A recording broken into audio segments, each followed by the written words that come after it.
Hello everyone. स्वागत है आपको चैनल पॉकेट मनी पे।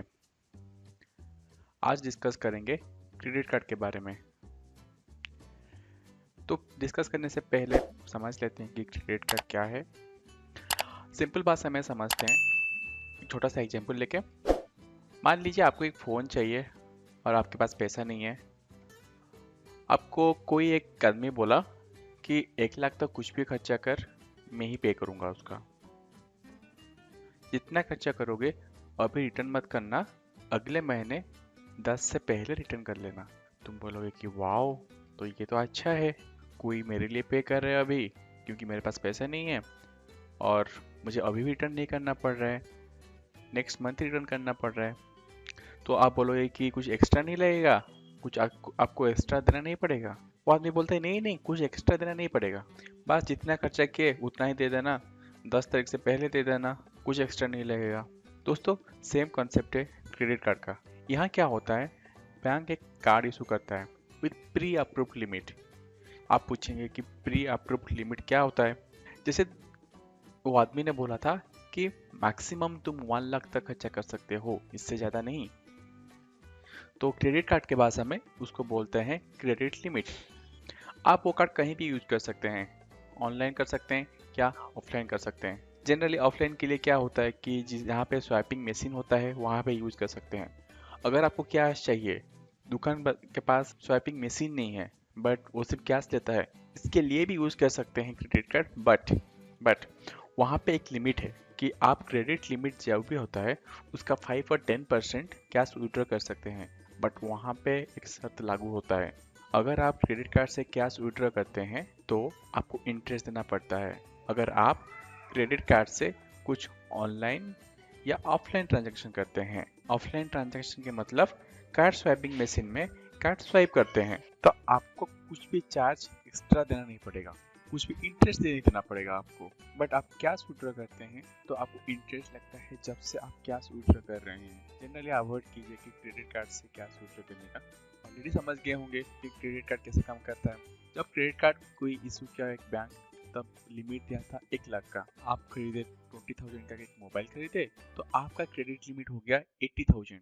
जब तक आप बैंक को 20,000 पे नहीं किए हैं तब तक आपका लिमिट 80,000 ही रहेगा। जब आप बैंक को पे कर लेंगे आपका लिमिट चेंज हो जाएगा अगेन 1 लाख को। जैसे कि आप एक फोन खरीद लिए 20,000 का, तो आपका क्रेडिट लिमिट हो गया 80,000। तब आप 80,000 ही खर्चा कर सकते हैं, इससे ज़्यादा नहीं कर सकते हैं।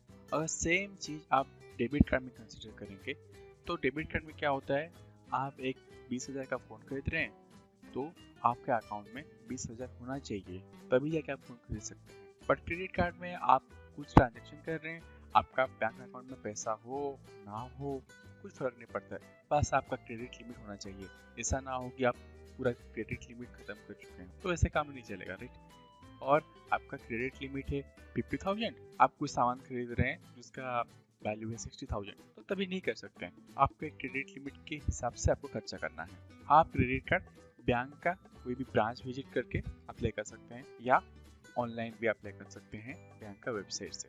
तो कौन सा बैंक से करें, कौन सा कार्ड करें।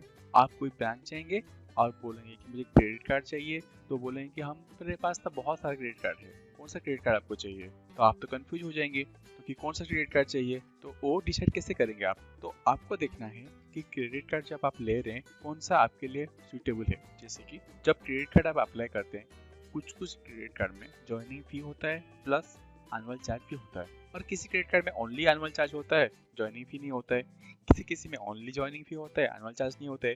किसी किसी क्रेडिट कार्ड में दोनों होता है। तो पहली बार आप क्रेडिट कार्ड अप्लाई कर रहे हैं तो जनरली आप ये लीजिए क्रेडिट कार्ड जिसका एनुअल फी 0 हो, ज्वाइनिंग फी भी 0 हो।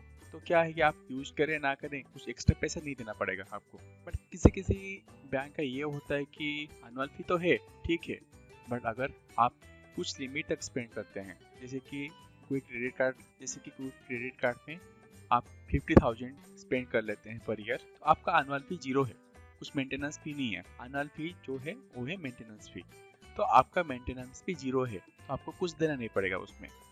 तो जनरली जो पहली बार ले रहे हैं क्रेडिट कार्ड, तो मैं सजेस्ट करूंगा कि life time free credit card लीजिए, वो बेटर है आपके लिए। तो बैंक आपको क्या क्या डॉक्यूमेंट चाहिए होता है क्रेडिट कार्ड अप्लाई करने के लिए? तो PAN card, Aadhaar card, bank statement, photo, pay slip, then income tax filing statement जो होता है, और एड्रेस प्रूफ। जब आप क्रेडिट कार्ड अप्लाई कर लेते हैं तो बैंक आपका क्रेडिट हिस्ट्री निकालता है। तो क्रेडिट हिस्ट्री से पता चलता है, जो कि बोलते हैं सिविल स्कोर।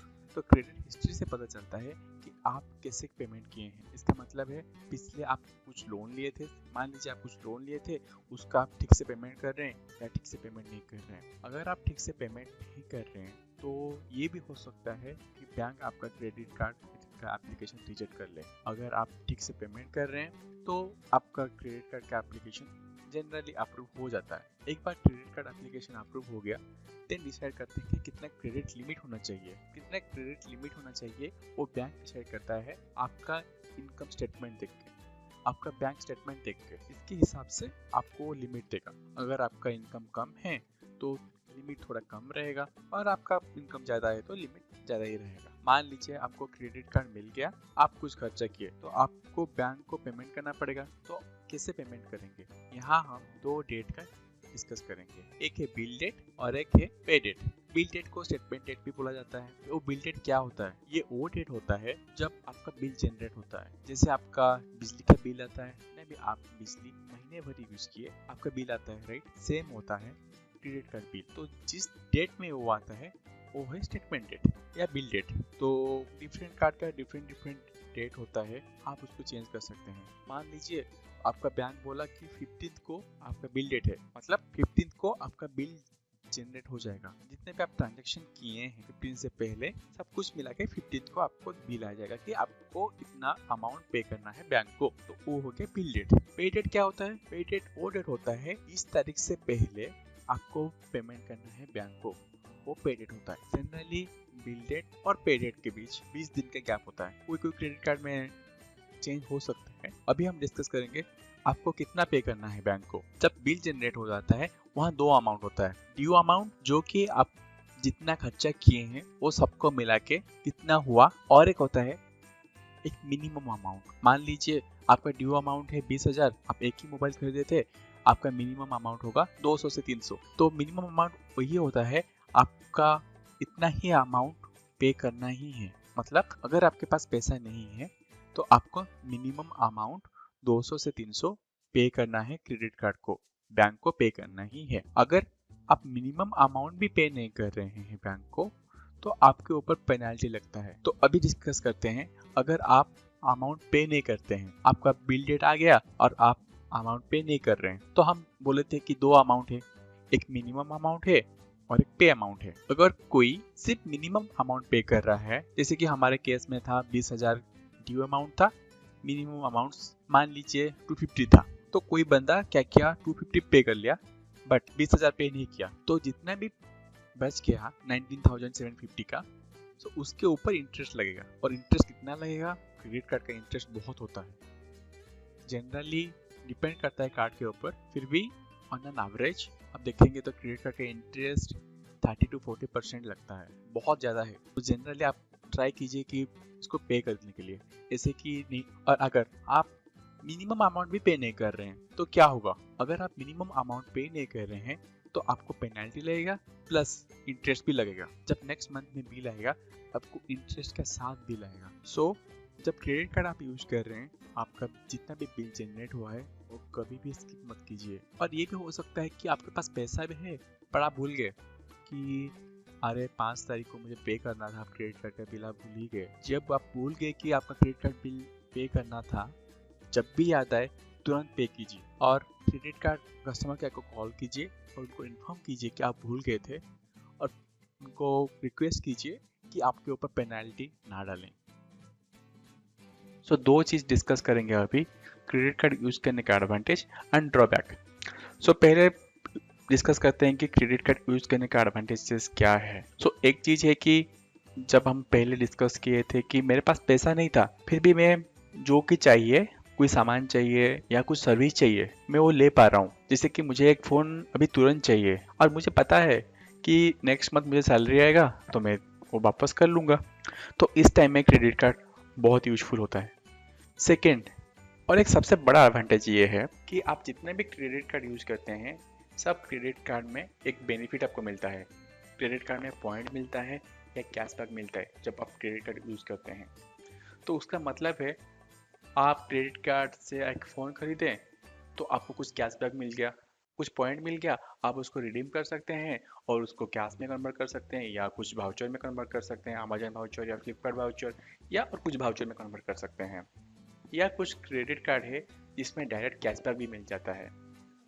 कोई कोई क्रेडिट कार्ड में 1% मिलता है, किसमें 2%, किसमें 5% भी कैशबैक मिलता है। जितना भी आप स्पेंड कर रहे हैं उसके ऊपर कैशबैक मिल जाता है। इसका मतलब ये हो गया, आप 20,000 का कुछ मोबाइल खरीद रहे हैं, बट आप जब पेमेंट कर रहे हैं ना, तो 20,000 पेमेंट नहीं कर रहे हैं, इससे थोड़ा कम पेमेंट कर रहे हैं। तो ये एक सबसे बड़ा एडवांटेज हो गया। तो इसके ऊपर मैं और एक वीडियो बनाऊंगा। Stay tuned to my channel.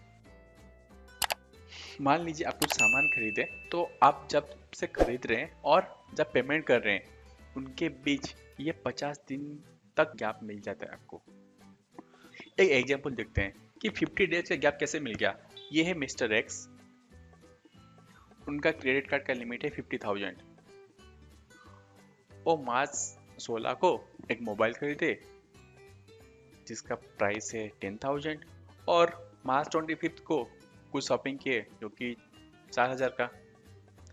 उनका बिलिंग डेट है 15th ऑफ ईच मंथ। इसका मतलब है हर महीने 15 को उनका बिल आ जाएगा। बिल कैसे आएगा? आपका बिल पोस्ट में आता है, नहीं तो आपका मेल में भी आ जाता है या दोनों आ जाता है।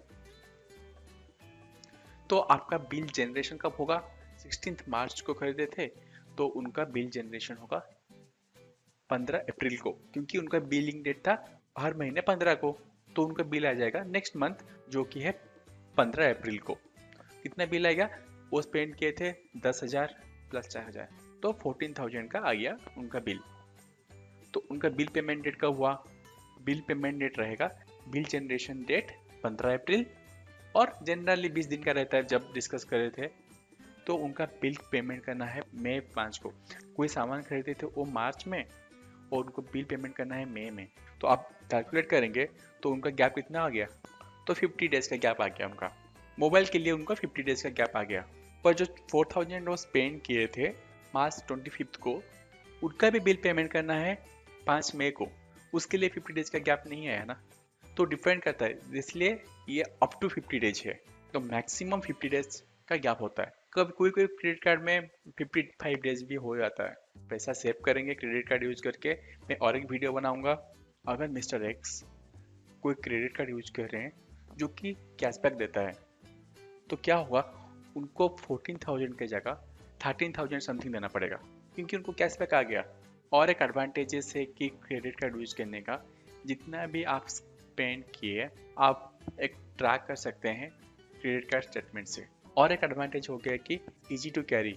इसका मतलब आपको 1 लाख का कोई सामान खरीदना है, आप कैश लेके जाएंगे, इससे अच्छा एक छोटा सा कार्ड लेके चले जाइए।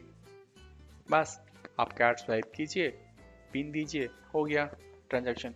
अभी डिस्कस करते हैं ड्रॉबैक का, कि क्रेडिट कार्ड का क्या ड्रॉबैक होता है। कभी कभी लोग ये भूल जाते हैं कि वो कितना कमा रहे हैं। अगर मेरा क्रेडिट कार्ड का लिमिट 50,000 है और मेरा सैलरी है 20,000, तो ये महीने में 50,000 पूरा खर्चा कर लिया क्रेडिट कार्ड से। बिल जनरेट हो गया मेरा नेक्स्ट मंथ जब सैलरी आया, मेरा सैलरी आया 20,000, पर मैं क्रेडिट कार्ड का पूरा लिमिट खर्चा कर चुका हूँ 50,000 का, पर मेरा सैलरी तो 20,000 का ही है। तो मैं क्रेडिट कार्ड का बिल कैसे पेमेंट करूँ अगर मेरे पास कुछ सेविंग्स नहीं है? तो वो लोग भूल जाते हैं कि क्रेडिट कार्ड को फिर से पेमेंट भी करना है। तब क्या होता है, उनको इंटरेस्ट पे करना पड़ता है और इंटरेस्ट बहुत बड़ा अमाउंट होता है। जैसे कि मैं बोला था इंटरेस्ट 30 to 40% है, तो बहुत बड़ा इंटरेस्ट उन लोग को आ जाता है। जब नेक्स्ट मंथ बिल जब आएगा इंटरेस्ट के साथ आ जाता है। जब आप क्रेडिट कार्ड से स्पेंड कर रहे हैं, आपको सोचना पड़ेगा कि फ्यूचर में कितना मुझे सैलरी मिलेगा या मुझे मेरा इनकम कितना है, इसके हिसाब से मैं स्पेंड करूं। और मेरे पास कुछ सेविंग्स है क्या कि नेक्स्ट मंथ का क्रेडिट कार्ड का बिल जब जनरेट होगा मैं इसको पे कर सकूं। अगर आपके पास ये सोच है तो आप क्रेडिट कार्ड बिंदास यूज कीजिए, कुछ प्रॉब्लम नहीं है। और आपके पास पैसा नहीं है और आपको पता है कि फ्यूचर में जब क्रेडिट कार्ड का बिल जनरेट होगा मेरे पास पैसा नहीं है क्रेडिट कार्ड को देने के लिए, तो आपको बहुत इंटरेस्ट लग जाएगा। और आपको पता है क्रेडिट कार्ड का इंटरेस्ट सबसे ज़्यादा है, सो इसीलिए अवॉइड कीजिए। मैं और एक नेक्स्ट वीडियो बनाऊंगा कि आप कैसे डिसिप्लिन वे में सेव कर सकते हैं क्रेडिट कार्ड यूज करके। फिर मिलते हैं। Signing up. Bye bye.